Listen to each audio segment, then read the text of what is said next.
Dari keluarga besar Wali Songo ini memang sejak awal dulu sampai saat ini mereka tidak punya lembaga nasab dulu. Nah, kenapa mereka tidak punya lembaga nasab? Karena nasab Wali Songo itu digagak di kesultanan, ya ikhwan. Semua Sunan Gunung Jati itu di Kesepuhan Cirebon, saudara, itu digagak nasabnya. Kesultanan Banten digagak nasabnya. Nasab itu turun temurun, dan pihak kesultanan sendiri punya ahli nasab yang mencatat. Oleh karena itu, orang-orang seperti ini kita serukan saja untuk supaya mereka kembali kepada negara asalnya. Selama ini Islam di Indonesia berlangsung secara damai, berlangsung secara kekeluargaan dan tanpa ada hal-hal yang dibelokkan, utamanya terkait dengan sejarah. Sejarah yang ada selama ini yang membelokkan tentu ya Rizik CS itu, monyet-monyet yang gak karuan jelasnya itu, asal mana mereka itu. Oleh karena itu, teman-teman semuanya, khususnya Garda Wali Songo, saya serukan bahwa apapun yang dibicarakan oleh Rizik CS berikut dengan gerombolannya yang mereka sebut dirinya sendiri sebagai monyet-monyet itu, kita sikapi dengan cara monyet, bukan dengan cara manusia. Pertanyaannya, kenapa tidak dipublikasi? Karena dulu para Wali Songo dan keturunannya khawatir kalau nasabnya dipublikasi nanti dicuri orang. Inilah uraian nasab para habaib Ba'alwi dan uraian nasab Wali Songo. Ternyata Wali Songo dan para Ba'alwi ini mereka bersaudaranya di mana? Mereka bersaudaranya satu datuk di Imam Muhammad Sohib Mirbad.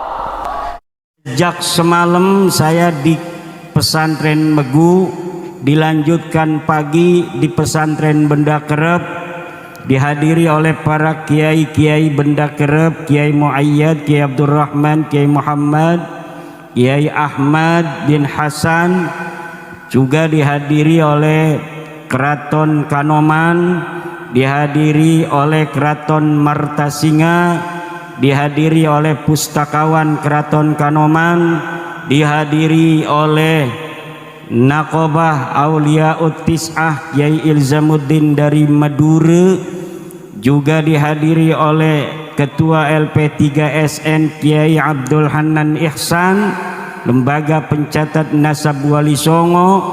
Kami laporan tidak akan membahas, hanya laporan hasil keputusan musyawarah nasab tentang silsilah Sunan Gunung Jati Syarif Hidayatullah. Diputuskan pas maghrib, dari mulai malam di Megu, dilanjutkan di Benda Kerep dari mulai pagi sampai pas adzan maghrib, ditutup oleh doa Kiai Muayyad.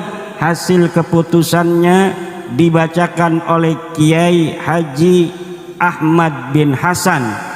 Diputuskan bahwa silsilah Sunan Gunung Jati Syarif Hidayatullah bukan ke Ba'alawi tapi ke Musa Al-Kazim, bahwa nasab Ba'alawi kepada Rasulullah termasuk dalam kategori nasab mukhtalafun fihi, perbedaan pendapat di dalamnya.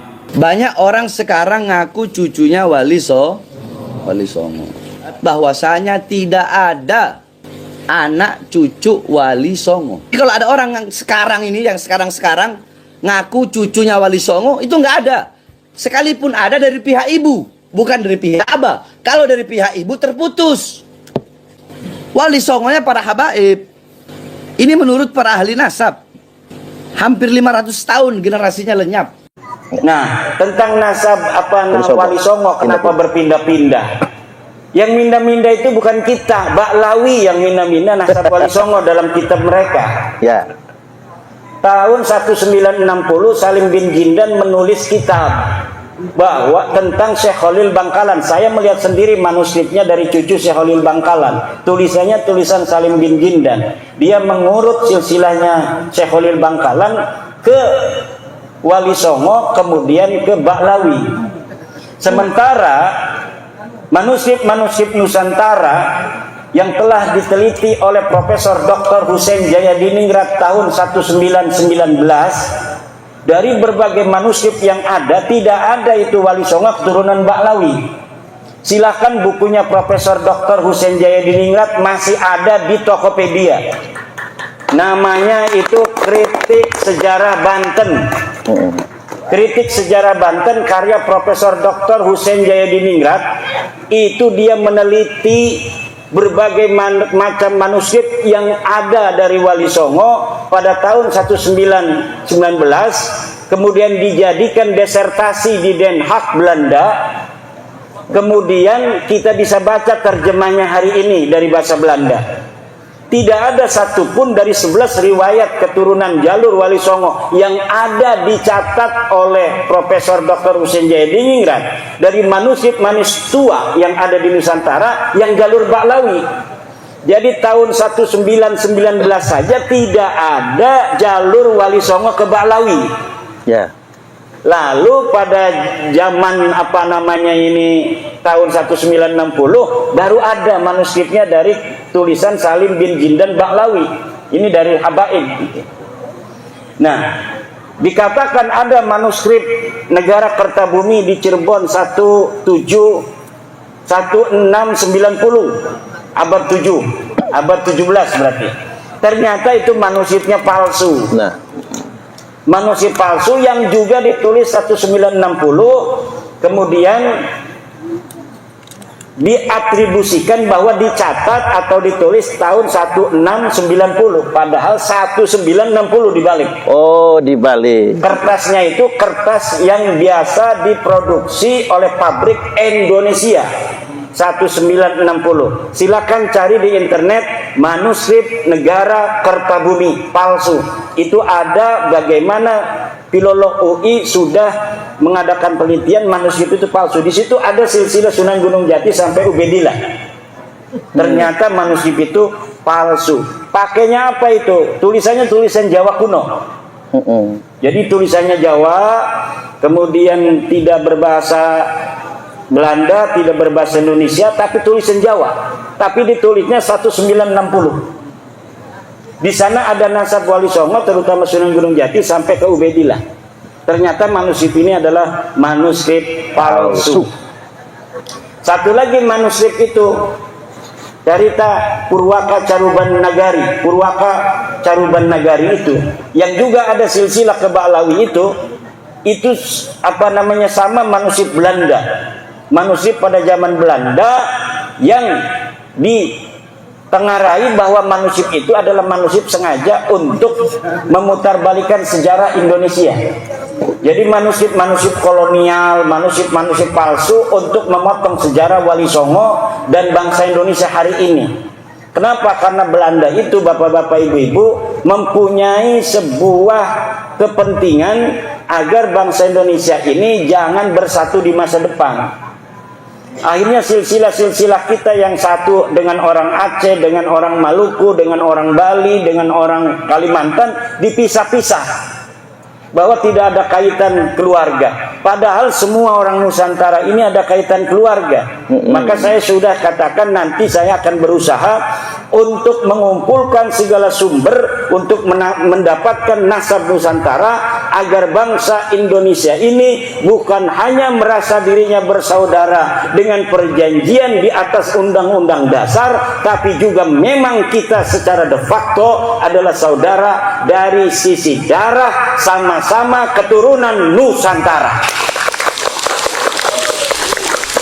Kalau kita ingin melihat bangsa Indonesia dengan tanah air kita yang tercinta ini tetap dalam negara kesatuan Republik Indonesia, maka bukan hanya ada sebuah komitmen konstitusional, tetapi juga ada komitmen kekeluargaan yang jalur itu memang sudah niscaya. Kenapa kita sekarang ini ada di dalam jajaran pulau-pulau Nusantara? Karena memang leluhur kita dulunya satu. Leluhur kita dulunya adalah satu. Dan kemudian dipisah-pisah oleh sejarah-sejarah bohong Belanda. Akhirnya seakan-akan orang Medan tidak ada kaitan dengan orang Lampung tidak ada kaitan dengan orang Banten tidak ada kaitan dengan orang Aceh dan lain sebagainya. Padahal semuanya bangsa Indonesia ini mempunyai leluhur yang sama di masa lalu, kakek bersama, entah itu 1000 tahun yang lalu, entah 2000 tahun yang lalu, entah 10.000 tahun yang lalu. Nilai-nilai persaudaraan yang hari ini bisa dilihat dari haplogrup O yang merupakan jadul lurus laki-laki Indonesia, Malaysia, Thailand, itu nanti secara ilmu DNA akan dicari family matchingnya, secara ilmu nasab juga akan dicari family matchingnya. Kita ini sampai mana nasabnya, agar kita ini jati diri kita sebagai bangsa Indonesia tidak bisa lagi diutak-atik oleh orang asing. Akhirnya nilai-nilai persatuan kita untuk bersatu, betul-betul kita akan menjaga tanah air ini dengan segenap kemampuan yang kita punya untuk menjaga warisan tanah leluhur kita, yaitu tanah Nusantara ini. Kemudian menyikapi kiai-kiai yang masih terus berhusnudzon. Bagaimana menyikapi kiai-kiai masih husnudzon? Ya, husnudzon itu sudah saya katakan, la ibrata bidzannil bayyini khata'u, tidak boleh dijadikan pegangan husnudzon kalau sesuatu itu sudah nyata salah.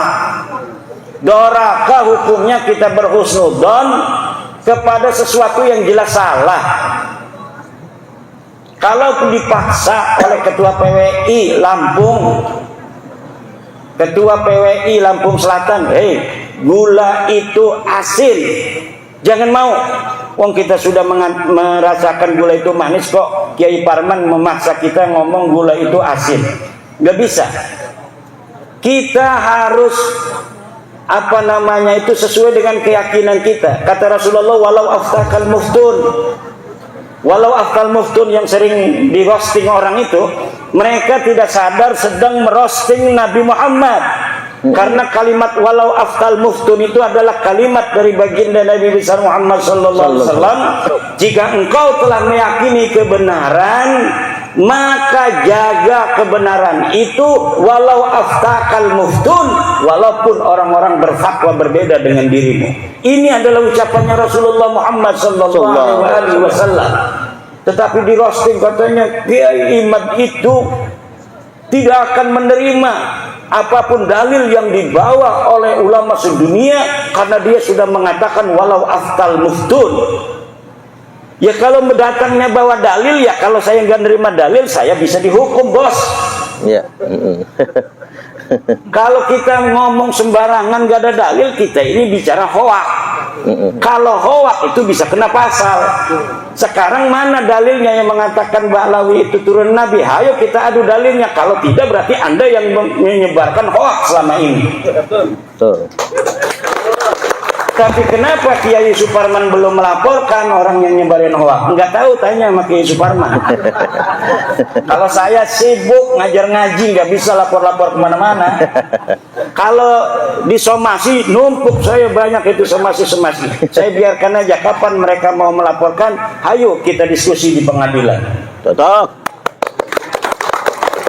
Kita diskusi di pengadilan itu enak, Pak. Saya lihat itu kalau pengadilan itu hakim memberikan keluasan kepada orang-orang untuk bicara apa adanya sesuai fakta yang dimiliki. Kemudian kalau perlu untuk hadap-hadapkan, di muqabalah dihadapkan. Mana dalilnya kamu? Coba lihat, kata hakimnya. Coba ini lihat, ini palsu Pak Hakim, kata saya. Kan nanti gampang saya ngomongnya. Tuh lihat Pak Hakim, kertasnya aja begitu. Katanya tahun 600 Hijriah. Ini kertasnya ada garis-garisnya Pak Hakim. Coba lihat tuh. Garis-garis begini, ini pabrik Indonesia tahun 1960 Pak Hakim. Bener ini kimat nih. Ini yang bener. Itu nanti begitu. Kalau di pengadilan, ujung-ujungnya misalnya kalau hakimnya puyeng, udahlah DNA aja, DNA. Panggil dari BRIN, panggil dari Rumah Sakit Bayangkara Polri. Ini pegang ini, orang nih pegang ini. Coba rambutnya ambil, darahnya ambil. Coba mesinnya bawa sini, kita lihat supaya tidak bohong. Kalau dokternya ini bohong, kita tembak langsung nih dokter. Jangan bohong, coba lihat. Kita lihat sampai ini mesin mengatakan apa hasil daripada haplogrupnya dia itu. Dan pengadilan itu banyak duitnya, negara namanya. Bisa mengambil ahli-ahli DNA dari internasional untuk dihadirkan. Bener nggak ini Dokter Sugeng dari Indonesia yang mengatakan haplogrupnya apa G ini Ba'lawi bukan haplogrup turunan Nabi? Nanti akan dimukobalah dengan para ahli DNA dari luar negeri. Kalau memang misalnya Ba'lawi ini tidak mau Dr. Sugeng atau Profesor Arikem sebagai apa saksi ahli yang akan memberatkan mereka, itu akan dimukobalah, dan insya Allah nanti hasilnya adalah hasil yang akan bisa kita wariskan untuk anak cucu kita ila yaumil qiyamah. Amin. Nah, ini penting bagi kita semua untuk diketahui. Jangan sampai diklaim-klaim orang sedemikian rupa. Karena kita ini diajari dengan indoktrinasi. Sejarah bangsa Indonesia diklaim orang. Saya ambil contoh yang terang benderang.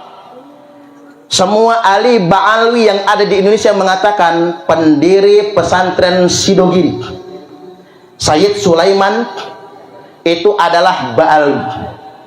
Dia adalah Habib. Nama aslinya kata mereka Sayyid Sulaiman bin Abdurrahim As-Saiban. Basaiban, tak ulangi. Sayyid Sulaiman bin Abdurrahim Basaiban. Dan itu dipopulerkan oleh Wikipedia, di Google, di mana-mana, disebarkan, diajarkan. Padahal itu Pak, 1.000.000% bohong. Ngotot Ustadz Idrus Ramli sama Gus Wafi mengatakan Masyayikh Sidogiri adalah Ba'alwi, adalah habaib. Ngotot. Akhirnya dipanggil oleh pesantren Sidogiri. Ustadz Idrus Ramli, Gus Wafi, sini ke Sidogiri. Akan disidang di sana. Sudah 3 kali dipanggil, nggak datang-datang. Sayyid Sulaiman, pendiri pesantren, salah satu pesantren tertua di Indonesia, bukan dari Ba'alwi. Nama bapak beliau adalah Sayyid Zain Abdul Qadir. Itu nama bapaknya. Asli keturunan Syekh Abdul Qadir Al-Jilani. Ini kalau ada alumni Sidogiri, saya ingin sampaikan, Sidogiri, Masyayikh Sidogiri bukan keturunan Ba'alwi. Jangan mau ke sana Pak, nasabnya nggak bisa dipertanggungjawabkan. Tapi keturunan Syekh Abdul Qadir Al-Jailani. Saya ngomong begini, apa dasarnya? Sudah diisbat oleh Nakobah internasional. Saya ingin sampaikan Bapak Ibu, di Indonesia belum ada Nakobatul Ashraf. Jadi kalau ada yang mengklaim, oh kami bisa mengisbat nasab, bohong. Karena mengapa? Dari mana lisensinya? Kok bisa menetapkan nasab seseorang? Parman, kayaknya Anda ini bermarga Asegaf, Suparman Asegaf. Lalu dikasih paspor nasab Pak. Dari mana dia dapat? Karena di dunia internasional tidak ada satupun Nakobatul Ashraf yang memberi SK. Di Indonesia ini orang bisa mengisbat nasab orang. Nah, Sidogiri kemana? Langsung ke Maroko. Karena kerajaan Maroko itu Sayyid semua Pak. Langsung ke Maroko, dites DNA, DNA-nya J1 semua. Maka ditetapkan di Maroko, Masyayikh Sidogiri beserta seluruh keturunannya adalah dzurriyyat Nabi. Dari keturunan Syekh Abdul Qadir Al-Jilani berarti Al-Hasani. Dan ingin saya sampaikan Bapak Ibu, keturunan Nabi tidak bermarga. Keturunan Nabi itu cuma 2. Kalau enggak Al-Hasani, Al-Husaini. Cuma 2. Nah ini penting sebagai ilmu. Saya ulangi lagi, dengar bangsa Indonesia. Pesantren Sidogiri diklaim sebagai Ba'alwi. Padahal pesantren Sidogiri sudah isbat ke Maroko. Mereka bukan Ba'alwi, tapi keturunan Tuan Syekh Abdul Qadir Al-Jilani, berarti zuriat Nabi dari kalangan Al-Hasan. Kemudian yang berikutnya, Pondok Pesantren Al-Kahfi Somlangu, Kebumen. Itu adalah keturunan Syekh Abdul Qadir Al-Jilani. Pesantren Al-Kahfi Kebumen itu Bapak Ibu, pesantren tertua se-Asia Tenggara. Itu Kebumen. Karena pendirinya siapa? Syekh Abdul Kahfi, Sayyid Abdul Kahfi Somlang. Dan sudah mendapatkan itsbat nasab sebagai dzurriyyat Nabi. Dan di PWI Laskar Sabilillah Provinsi Lampung ada yang sudah gabung, namanya Afan. Sekarang dia sedang torikohan apa sama Kiai Tahrir. Saya hadirkan dia di sini. Itu Pak Sayyid Afan dipanggil Sayyid nggak mau. Maunya dipanggil Gus aja lah, nggak apa-apa. Sama saya cium tangan loh, Pak. Saya ini kan bukan Sayyid, bukan Sari. Cungur aja proporsional ya, Pak. Nggak mancung. Tapi dia yang cungurnya mancung, jelas-jelas keturunan Somlangu. Syekh Abdul Kafi, Sayyid Abdul Kafi, nggak mau ngaku dzurriyyat Nabi. Dan sama kita sopan, Pak. Karena mengapa? Beliau menghormati orang berilmu. Imam Hanafi, Imam Malik, Imam Syafi'i, Imam Hambali, tidak ada satupun yang Sayyid. Beliau yang berempat itu Pak, ahwal semua kayak kita, orang biasa. Mereka bukan dzurriyyat Nabi. Tapi mengapa dihormati? Karena ilmu. Jadi jangan merasa kemudian lebih mulia daripada orang lain gara-gara hanya alasan nasab. Tidak boleh itu semua terjadi di antara kita semua. Duduk sama rata, berdiri tanpa raja. Duduk sama rata, berdiri tanpa raja. Duduk sama rendah, berdiri sama tinggi. Yang membedakan kita illa bittaqwa. Yang membedakan kita semua adalah ketakwaan. Berikutnya lagi, Sunan Gunung Jati, Syekh Syarif Hidayatullah diklaim sebagai Ba'alwi. Abah dari Sunan Gunung Jati ya, Abah? Nah, Abah ini jelas. Abah beliau wajar ketika beliau memimpin thariqah, karena beliau adalah dzurriyyat Sunan Gunung Jati. Tinggal tes DNA aja, Bah. Mahal tuh, 8 juta. Sayang duitnya, Bah. Mending buat nyembelih kambing gitu ya. Biasa beda. Sunan Gunung Jati itu diklaim Ba'alwi, padahal Sunan Gunung Jati itu adalah putra Syarif Abdullah Umdatuddin, hasil pernikahan beliau dengan Nyimas Rara Santang. Nyimas Rara Santang adalah putri Prabu Siliwangi yang kemudian masuk Islam bersama kakaknya Pangeran Cakrabuana. Lalu kemudian diperintahkan gurunya berangkat haji ke Mekah, lalu mukim beberapa saat. Di Mekah dinikah oleh Syarif Abdullah Umdatuddin. Lantas kemudian Syarif Abdullah Umdatuddin diangkat menjadi Sultan Mesir. Karena beliau diangkat menjadi Sultan Mesir, maka Nyimas Rara Santang diubah menjadi namanya menjadi Syarifah Mudaim. Ketika mukim di Mekah, lahirlah Syarif Hidayatullah. Setelah anak ini menjadi besar dan dewasa, diperintahkan pulang ke tanah air. Lantas kemudian oleh pamannya diberikan Cirebon untuk mendirikan Kesultanan Cirebon, dan beliau adalah Sultan pertama. Dan putra beliau yang paling tua, laki-laki ya, putra laki-laki ya, kalau putra laki-laki, putri mah perempuan ya. Putra beliau tertua adalah Sultan Maulana Hasanuddin, yang beliau kemudian menyerang kerajaan Sunda, dapatlah Banten, maka didirikan Kesultanan Banten dengan Sultan pertama Maulana Hasanuddin. Lantas kemudian Syarif Hidayatullah, beliau dapat petunjuk dalam mimpi, ada cahaya dari langit.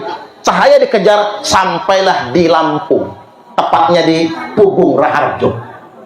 Lalu menikahi putri kerajaan Pugung. Beliau ingin menikahi putri tertua, tapi nggak dikasih. Maka diperintah menikahi putri kedua, Putri Sinar Kaca. Lalu hamil, punya anak Mina Gejala Bidin. Beliau pulang sampai di Cirebon, cahaya masih ada di Lampung. Berarti salah, bukan kepada Putri Sinar Kaca.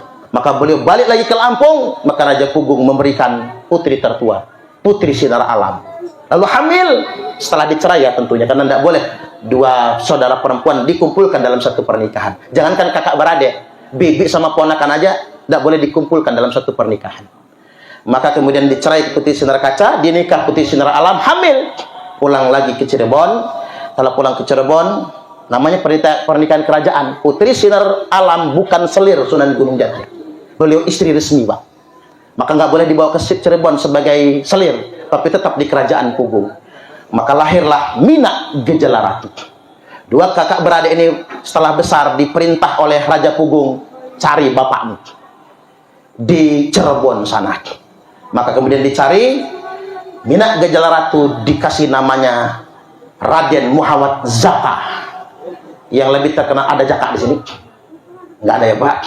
Raden Muhammad Zaka, maka lebih terkenal di Lampung Raden Muhammad Aji Saka.